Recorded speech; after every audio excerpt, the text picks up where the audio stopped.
अच्छा, बिस्मिल्लाहिर्रहमानिर्रहीम। Video series lecture 5 start करते हैं। The topic is relative masses. It's a little bit difficult topic. इसमें हम तकरीबन 3 टॉपिक्स कवर कर लेंगे, ठीक है? रिलेटिव एटॉमिक मास क्या होता है, and then what is relative formula mass, and फिर लास्ट में what is relative molecular mass. सबसे पहले तो हम ये सब कुछ कार्बन 12, सबसे पहले ये बताएंगे कि कार्बन 12 को क्यों एज अ स्टैंडर्ड लिया। ओके, स्टैंडर्ड क्यों लिया? 2 रीज़न है। एक, इट्स स्टेबल, उसकी स्टेबिलिटी सबसे ज़्यादा है। दूसरा रीज़न ये है कि इसका मास डिफेक्ट जो है, मास डिफेक्ट ये लेस है।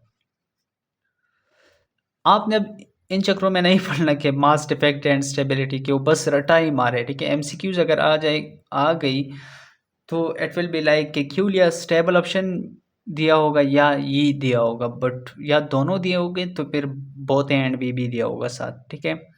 अब तो हम चलते हैं कि ये जो 12 part of the one carbon atom, ये क्या सिनेरियो है। ओके, हम चले देखते हैं कि 6.023 cross 10 to the power 23 carbon atoms, उनका मास होता है 12 ग्राम। Okay, simple. अब वन कार्बन एटम जो है, वन कार्बन एटम, उसका मास कितना होगा? 12 gram divided by 6.023 cross 10 to the power 23। एक कार्बन एटम का मास इतना ही होगा। ओके, ये इम्पोर्टेंट है, इससे काफ़ी एमसीक्यूज आते हैं, ठीक है? किस तरह एमसीक्यू आते हैं?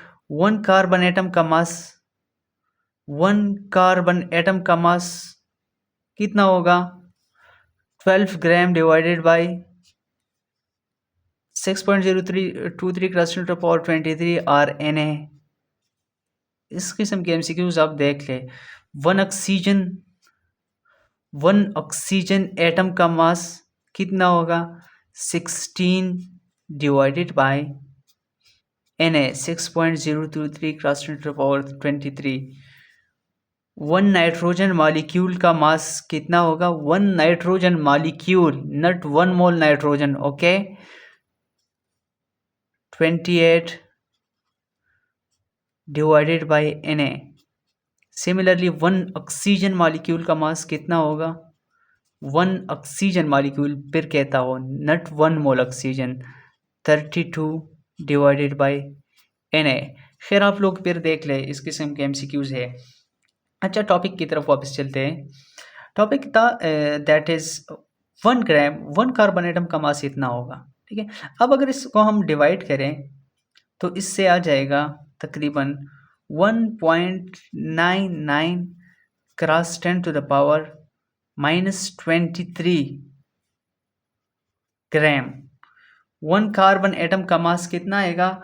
1.99 क्रॉस 10 टू द पावर -23। अब इसका 12th पार्ट का क्या मतलब है? ये वन कार्बन एटम है, इसको हमने 12 पे डिवाइड कर दिया, तो दोनों साइड पे डिवाइड करेंगे ना, cross 10 to the power -23 gram divide by 12। अब इससे क्या आएगा? इससे आ गया जो 1/12 ऑफ द कार्बन एटम, इसको दूसरा नाम क्या बोलते हैं? 1 AMU, 1 AMU of the carbon, ठीक है? दैट इज इक्वल टू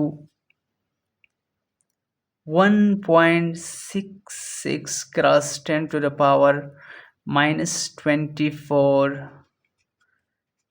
ग्राम।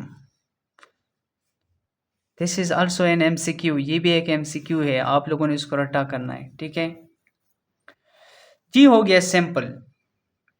अब चलते हैं कि रिलेटिव एटॉमिक मास क्या चीज़ है। Relative atomic mass, atomic mass क्या चीज़ है, फिर हम देख लेंगे कि रिलेटिव फार्मूला मास क्या चीज़ है। रिलेटिव फार्मूला मास।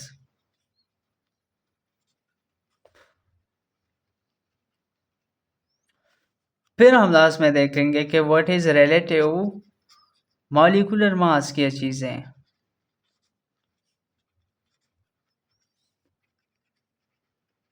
ओके, अब रिलेटिव एटॉमिक मास क्या चीज़ है, ठीक है। It is the mass of one atom of an element compared with 1/12 of the mass of one carbon atom. अच्छा, क्या मतलब है इसका? इसका ये मतलब है, it is the mass of one atom of an element. आपने किसी एलिमेंट का एक एटम उठा लिया, ठीक है, एंड उसको कंपेयर कर दिया किस चीज से? कार्बन 12 के एक एटम के 12th पार्ट के साथ। ये कार्बन 12 का एक एटम था, इसको हमने 12 पे डिवाइड किया तो ये आ गया। फिर इसके साथ हमने किसी एलिमेंट की एक एटम के मास को कंपेयर किया, इसको हम कहते हैं रिलेटिव एटॉमिक मास, सिंपल, ठीक है।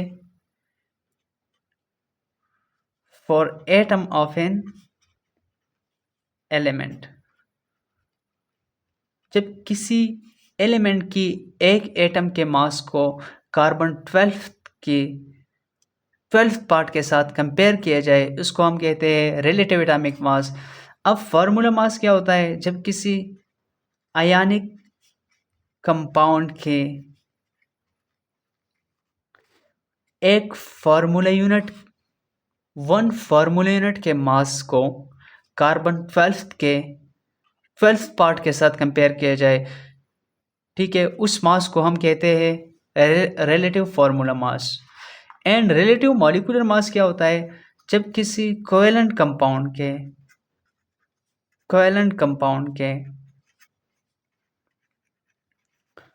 जब किसी कोवेलेंट कंपाउंड के एक मॉलिक्यूल के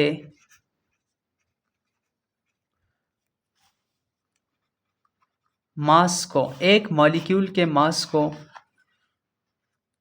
कार्बन 12 के 12th पार्ट के साथ कंपेयर किया जाए, इसको हम कहते हैं व्हाट?